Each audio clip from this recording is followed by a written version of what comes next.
Hey guys, good morning. So ngayon po ay maaga po kami pupunta po doon sa bahay ni Ate Beth dahil meron po kami ibibigay na blessing na galing po ni Tita Heart Ganda. So ayan, naligo po ako ng maaga kasi pupunta pa po ako sa kantin. So before po ako pupunta doon, ihatid muna namin yung blessing po ni Ate Beth na galing kay Tita Heart. Ayan, si Kuya Jim, siya po yung nagluluto ng agahan. Siya po yung lagi naming chef cook na yung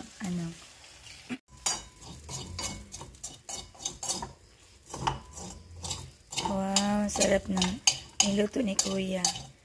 Corn beef na may itlog. Ang lagi naming chef cook, si Kuya James. Kuya, pakaw na nanas mo yung sis, Kuya. Si, pangaw na mo dira. Ayan, tana pa. Naradas lamisa. Ayan, pupuntahan na po namin si Ate Beth. 6:10 na.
Nandito na kami sa bahay ni Ate Beth.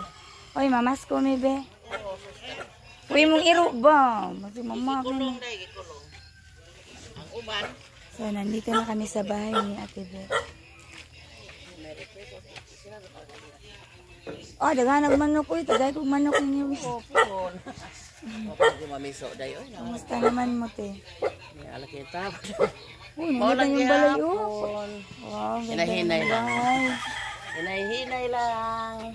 Pamahuman lagi din. Extension man na pag-extension. Kusina na nga to. Ang kuya ni po mag-kusina. Ang kusina dito kay. May menu kay nakuha na, na-close na ana na din.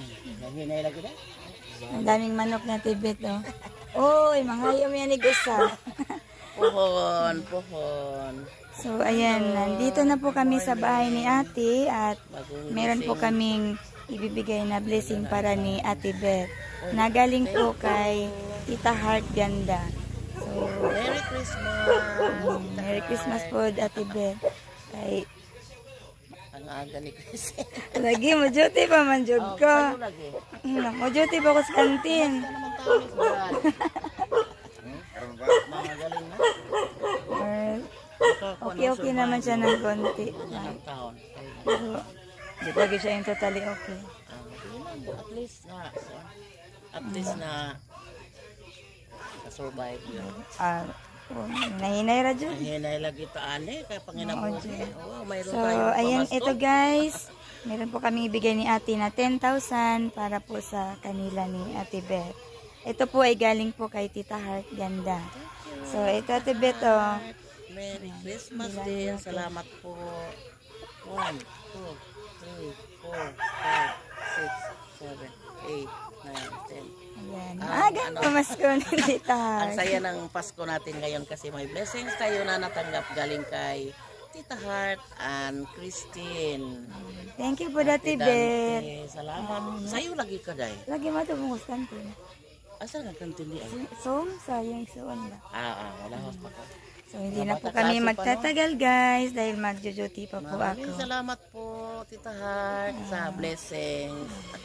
Thank Masaya you. yung Pasko namin. Sige, Kasi may ate. natanggap na. Thank you. Salamat, Mama. ate. Salamat po. Ari nami. Sige. Ayan. Ampe. Sige, ate. Salamat, ate. Wala na, dagang bayabas, oh. Wala gani na bunga daw. Sa una daw sa bunga. Kasi nakita magagian diri dahil. May bayabas. Thank you, ate Beth. Thank you. Daghan kay nagbunga. Na, may dag ko. Pero na mga ayo panghata, manghapit ate, manghatag pangayo. Dami man yung vitamin C. Thank you, ate. Ari sa mi, ate. Okay, ate. Okay. Bye. Dito na kami. Nabigay na po namin ni Ate Beth po yung blessing na para sa kanila po. So, ngayon mag-ready na po ako at pupunta na po ako sa kantin. Kuya, umanan mo, kuya? Wow, kumakain na si baby. Sino kuya? Kaligo na, kuya.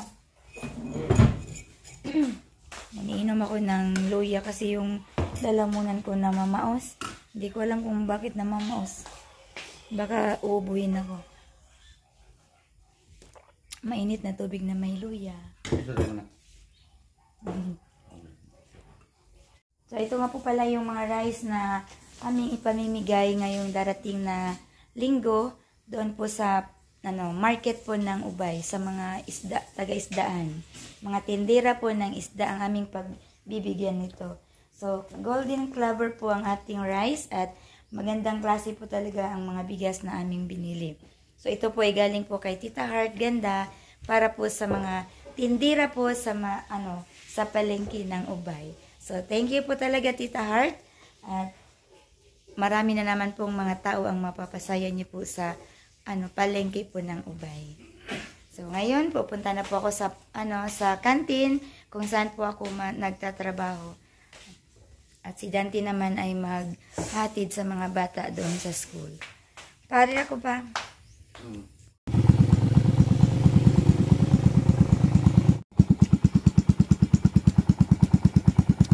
So ako naman sa kantin po ako pupunta. Eto guys, nandito na po ako sa kantin. Kasama ko po si Ate Marilyn. Ayan, ito po yung kantin namin. Kung saan dito po ako nagtatrabaho. So, maaga po kami pumupunta dito at umuwi po kami ng mga 5 ng hapon.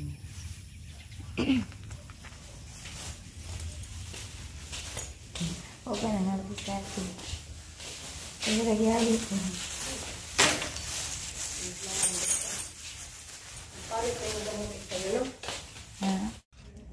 Ayan, ito po yung aming lulutuin. Magluluto po kami natin Marilyn ng ginataan. Binignit ba? Binignit, ito yung mga snacks namin. Binignit at saka banana cue. Ayan guys. So, namang binignit kay violet kayo. Kay naiubi.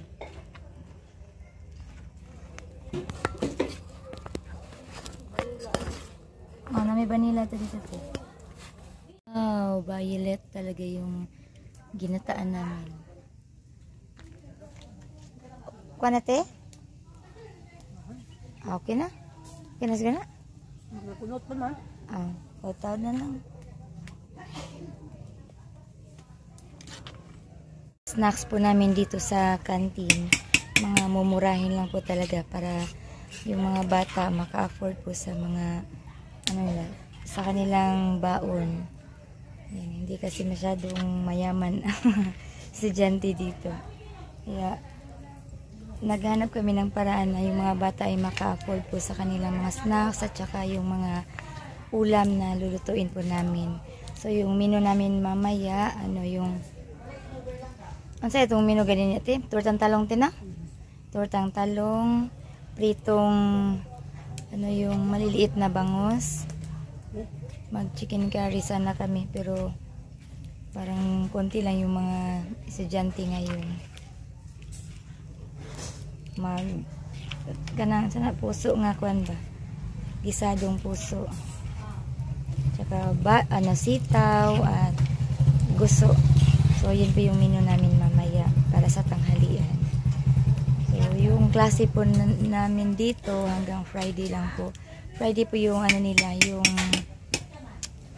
bakasyon, yung Christmas party dito sa Zoom. Kaya hanggang Friday na lang po kami. Pero pag wala pong pasok dito sa Zoom, sa bahay po ako ni Ate Nancy pumapasok. So ngayon si Ate Marilyn mo na yung kasama ko. Kasi si Ching, nagpahinga muna. Buntis kasi. So si Ate Marilyn mo na yung kasama ko dito sa kantin. Kami tatlo ni Ate Cecil dito. Ate, ilaw na ni Ate. Ilaw pa mo kapay. Kalbad. Kamuti. Ang ilaw ikon pa. Atata na lang.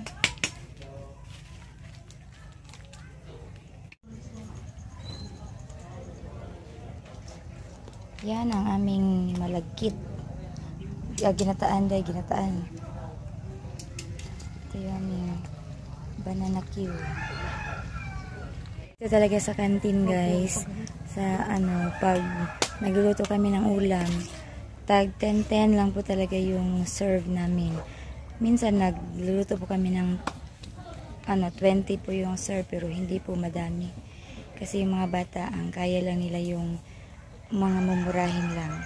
Tapos sa snacks naman, 5-5 po yung namin, yung snacks namin. Halimbawa, itong saging.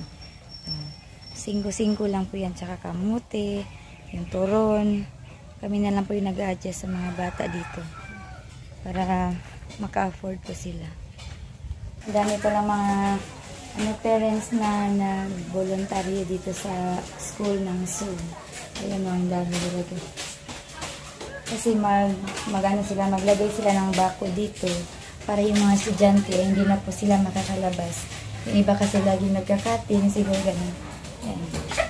Nag-start na po dito yung silang maglagay ng bako. Ayan. Dekoral na nila. Yan, ang dami. At ito na po ang aming mga snacks ngayong umaga. So, yung hindi pa namin na tapos yung tempura. At saka ito hindi pa natapos kasi si ate umalis. Saka yung saging lang muna yung namin. Yan, pakbit. Sakto natin. Kaya natin. Pakbit po to. Ni Ate Marilyn. Kaya kaya natin.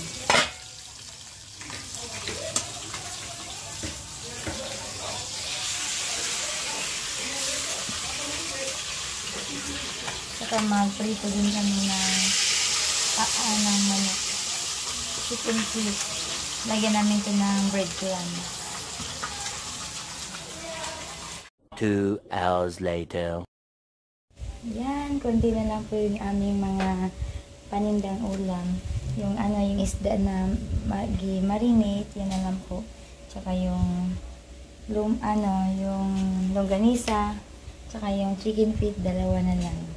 Tsaka itong puso na gisado. Ayan. 4 na supot na lang siya.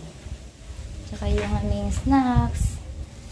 Yung namin, yung sliced bread, 4 na lang na balot. Tsaka yung saging na banana Q. Ayan, 5 na lang. At may tempura pa kami dito ate. So, konti na lang po yung natira sa aming mga snacks. I hope na maubos po lahat ito. O, dali! Dali kayo, mo ni palitan para mahurot niya mga snacks. Ha? Na. Bibilin daw nila ito. Sige na! Masama mo? Masotera ko. O. Yun, gagawa na lang po ako ng juice. Ayan, para bukas. At si Ate Marilyn naman, din siya, nagawa ng ice water. So, wala pa naman si Ate Cecil, kaya ito na lang muna yung gagawin namin. Kasi may nilakad si Ate kanina na importante. Kaya kami lang ni Ate Marilyn kanina naiwan dito. So, gagawa muna kami ng juice. Kasi naubos yung ice water namin at saka juice. Yung ice candy, meron pa po doon sa freezer. Wala na yung mga estudyante, pumasok na sa kanilang mga rooms. So, ayan o, ang ganda na ng palibot diri sa kantin o dito sa school na lagyan na nila ng barbed wire. So, kanina nag-voluntaryo yung mga nagtulong-tulong yung mga parents. Ayan, naglagay sila ng mga barbed wire. Ayan, hanggang doon pa yun. So, Hanggang sa palibot talaga yan ng school. Ang rason pala kung bakit nilagyan to nila ng barbed wire kasi maraming mga baka na pumapasok dito sa loob ng school. Tapos baka makain daw siguro yung mga pananim nila kasi nag-tree planting sila. Ayun na, nalinis na po dito. Pinagtulong-tulungan po ito kanina ng mga parents dito sa school. So, malinis na po dito sa likod namin. Marami ng mga barbed wire. Kasi si Sir Bon talaga yung nangunguna kanina. Yung teacher na kasama namin sa simbahan. Kati Marilyn. Ito na lang ang aming paninda.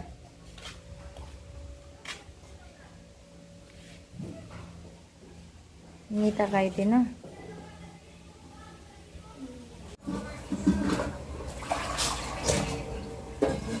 Wala kayo sa ito? Wala kayo sa ito? Sa Marilyn ng isuso. At dumating na din si Ari galing sa lakad ko nila. Doon sa loob ng fire.